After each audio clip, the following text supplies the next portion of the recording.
अस्सलाम वालेकुम दोस्तों, मेरा नाम है रिजवान ख़ान और आप देख रहे हैं एवरीथिंग हेयर। मेरी वीडियो को शुरू करने से पहले मेरे चैनल को सब्सक्राइब करें, लाइक करें और शेयर करना ना भूलें। दोस्तों, आज जो मैं एक टॉपिक लेकर चलना चाह रहा हूँ वो मलेरिया के ऊपर है। और वो मलेरिया पाकिस्तान में बहुत ज़्यादा कॉमन है। यूरोप में इतना ख़ास नहीं है, लेकिन अफ्रीका के अंदर जो है वो बहुत ज़्यादा है और अफ्रीका में ये कॉन्स्टेंटली फैलता है। तो मलेरिया पाकिस्तान में जो मलेरिया में मॉर्टेलिटी रेट है वो बहुत ज़्यादा है। पाकिस्तान यानी इवन एशिया के अंदर बहुत ज़्यादा मॉर्टेलिटी रेट है।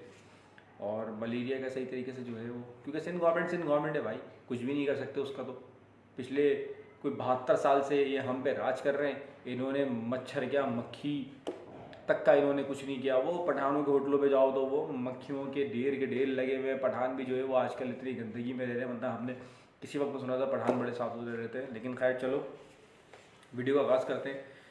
Malaria, there are 4 types of malaria. First one falciparum, plasmodium falciparum. Second है प्लाज्मोडियम वाइवेक्स। थर्ड है प्लाज्मोडियम मलेराय। फोर्थ है प्लाज्मोडियम ओवराय। एक मलेरिया और है, लेकिन वो प्लाज्मोडियम फैल्सीपेरम जब बिगड़ जाता है उसे कहते हैं सेरेब्रल मलेरिया।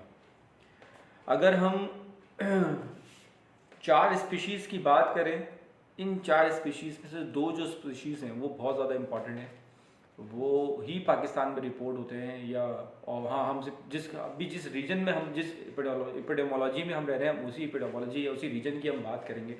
तो उसके अंदर जो है उस रीजन में सबसे ज़्यादा जो रिपोर्ट होता है 70% जो है वो फैल्सीपेरम है, और फिर वाइवेक्स है 30%।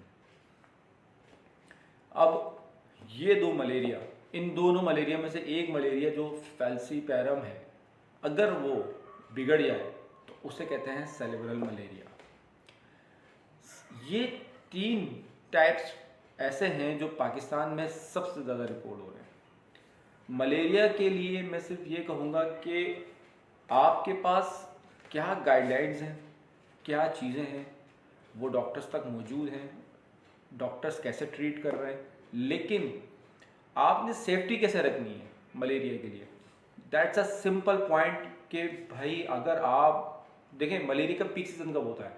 मलेरिया का पीक सीज़न होता है जब बारिशें स्टार्ट होती हैं, और ये बेसिकली 28 से लेकर 32 डिग्री सेल्सियस यानी टेम्परेचर के अंदर जो है ये मलेरिया का मच्छर पलता है ना। ये अच्छा 35 प्लस टेम्परेचर में जाएगा, ये मच्छर ऑटोमेटिकली मर जाएगा। इस मच्छर का नाम होता है, फीमेल मॉस्किटो होती है, इसका नाम है एनाफ्लीज। ये मैं आपको क्लियर कर देता हूँ, ठीक है। फीमेल मॉस्किटो, इसका नाम है एनाफ्लीज। अब ये जो एक फीमेल मॉस्किटो होती है, ठीक है, ये एक सडन टेम्परेचर के अंदर मेंटेन होती है, मतलब बनती है। ये कह लें कि 35 प्लस टेम्परेचर, अगर 35 से ऊपर का टेम्परेचर जाएगा तो ये मच्छर नहीं ग्रो करेगा, ये मर जाएगा। फिर मलेरिया कॉज नहीं होता।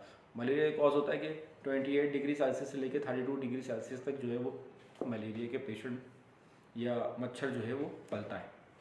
अच्छा, मलेरिया का मच्छर गंदे पानी में पलता है, तो लिहाजा कोशिश करें अपने घर के बाहर गंदा पानी ना खड़ा करें।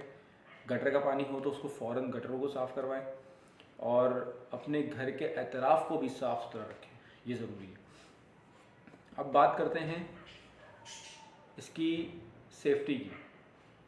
तो सेफ्टी के अंदर सबसे पहले आपने जो है, अगर आपका बच्चा बाहर निकल रहा है तो, और क्योंकि बारिशों का टाइम है, बच्चे बाहर जाते हैं, खेलते हैं, और फिर वो अचानक से बाहर का गंदगी का पानी खड़ा हो जाता है, और फिर वो बच्चे जाके जो है वो खेलना शुरू करते हैं, या फिर रात गए तक मगरिब के बाद जो है वो मच्छरों का आना जाना।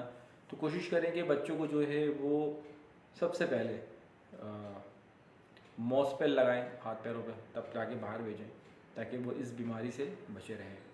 दूसरी बात वो ये कि अगर मलेरिया की कोई प्रिकॉशंस लेना चाहते हैं तो दे दें, ताकि उनको कोई प्रॉब्लम ना हो।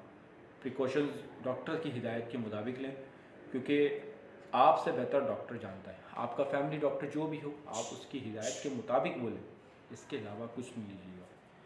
सेकेंडली, आप सबसे पहले ये करें अपने घर के अंदर जो है वो जालियाँ लगाएं छोटी छोटी, उन जालियों के अंदर से मच्छर ना आने पाए, कोशिश ये करें, ठीक है, ताकि आप घर के अंदर सिक्योर रहें। रात में ग्लोब लगाएं या मच्छरों का कॉटिंग वो आता है वो लगा लें आप, ताकि आपको जो है वो मच्छर ना हो, स्पेशली छोटे बच्चों को ज़्यादा प्रॉब्लम ना हो। अब बात करते हैं इसकी कि भाई प्रिकॉशंस क्या है। बेसिकली मेडिसिन ही, और मेडिसिन जो है वो क्या है क्यों है ये आपको डॉक्टर ही बताएगा, वो कंसर्न डॉक्टर का है, वो डॉक्टर डायग्नोज करेगा। सिम्टम्स डॉक्टर्स को पता होते हैं। सिम्टम्स हैं कि भाई एब्डोमिन पेन होगा, रात में फीवर होगा, शिवरिंग होगी मतलब कपाहट होगी, यानी सर्दी के साथ बुखार को चढ़ना होगा, और डायरिया भी हो सकता है। इसके अलावा एब्डोमिन पेन होगा, इसके अलावा जो है वो वोमिटिंग होगी बहुत ज़्यादा, ठीक है ना। समटाइम जो है अगर वो बिगड़ जाए, जैसे मैं कह रहा हूँ कि अगर वो फैल्सीपैरम कन्वर्ट हो जाए सेरेब्रल मलेरिया के, तो सेरेब्रल मलेरिया का जो भी पेशेंट होगा उसको फिट्स आना शुरू हो जाएंगे। फिट्स का मतलब ये है कि उसको झटके आएंगे, ठीक है, उसके मुंह से झाग वाग भी निकलना शुरू हो जाएगा। और अगर ज़्यादा बिगड़ रहा है तो फिर वो जो है उसको कन्वर्जन यानी आंखें पलट जाती हैं उसकी, ये वाली सिचुएशन हो जाती है। तो कोशिश ये करें कि इस तरह की जितनी जानलेवा बीमारी हैं उसमें अपने बच्चों को बहुत एहतियात से रखें। पूरे यूरोप में इस चीज़ को जो है वो देखा जा रहा है, सिवाय पाकिस्तान में इस चीज़ को नहीं देखा जाता। ये गलत है, पाकिस्तान में भी इन सब चीज़ों को देखना चाहिए। हमारे बच्चे, हमारे यहाँ ये है कि बच्चे को बाहर निकाल दो ऑटोमेटिकली ग्रो करेगा, ग्रो तो करेगा लेकिन उसकी चीज़ें कितनी ख़राब हो जाएंगी ये भी तो देखो। जो ऑर्गन शुरू में ख़राब हो गया वो बाद में बनता तो नहीं है ना। देखो कुदरती चीज़ कुदरती होती है, ठीक है, वो एक हद तक चलती है।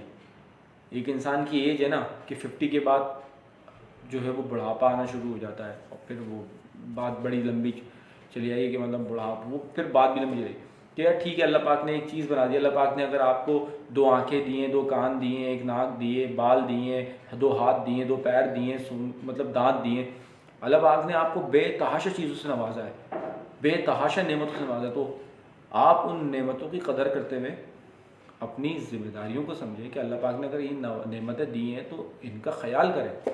अपनी आइज़, अपनी टीथ तक का ख्याल करें, ये ज़रूरी है। ये अल्लाह पाक ने नेमत आपको दी ना, आप उसकी ऐसे कैसे बोल सकते हैं कि नहीं यार बाहर निकाल दो, जो होगा देखा जाएगा। ये तो आप जान छुड़ाने वाली बात कर रहे हो यार, ऐसा नहीं होता भाई। वो बच्चा आपका है, बीमार पड़ गया तो आप ही लेके भागोगे ना। हॉस्पिटलों के चक्कर, और पाकिस्तान के जो हॉस्पिटल्स हैं वो तो माशाल्लाह है, चाहे वो गवर्नमेंट ले लो चाहे वो प्राइवेट ले लो, और प्राइवेट का तो पुरसाने हाल नहीं। आप कुछ भी नहीं है, आप पैसा दो और डेड बॉडी लेके जाओ। पाकिस्तान गवर्नमेंट, प्राइवेट का तो यही है, पैसा दो। गवर्नमेंट तो फिर भी जो है इस मामले में अगर मैं बात करूँ जिना विना फिर भी बेहतर है कि वहाँ के डॉक्टर जो है वो काबिल कबूल हैं, लेकिन प्राइवेट का तो पुरसाने हाल ही नहीं है। वो पेशेंट आता है उसको ये समझता है कि जो नहीं हमारे लिए तो ये रिसर्च है। भाई करवा दो, सिटी स्कैन भी करवा दो, MRI भी करवा दो पेशेंट का, और डायलिसिस भी करवा दो। ये वो सब एक ही पेशेंट पे सब ट्राई कर लेते क्योंकि बिल बनना है ना। क्योंकि वो भले डेड बॉडी जो आया है ना, वो तो बेचारे को इतनी नॉलेज है नहीं, लिटरेसी रेट तो हमारे पाकिस्तान का पता है क्या है। अब वो बेचारा उसको इतना डरा देते हैं कि वो सब करवाता है। वो 10 बीमारियां वो बेचारा सुन के जाता, अरे इसको शुगर भी थी, हमें तो पता ही नहीं, तो सब खा रहे थे, इनको शुगर है। तो ये मसला है। तो मेरे भाइयों, मेरे दोस्तों, मलेरिया एक जानलेवा बीमारी है, स्पेशली बच्चों में बहुत ज़्यादा रिपोर्ट होता है। तो कोशिश करें कि बच्चों को जो है वो आप लोग इस जानलेवा बीमारी से बचाएं, ताकि हमारे बच्चे बहुत अच्छा ग्रो करें, क्योंकि मुल्क उनको चला दें। मेरी वीडियो को लाइक ज़रूर कीजिएगा, शेयर ज़रूर कीजिएगा, और चैनल को सब्सक्राइब ज़रूर कीजिएगा। Thank you.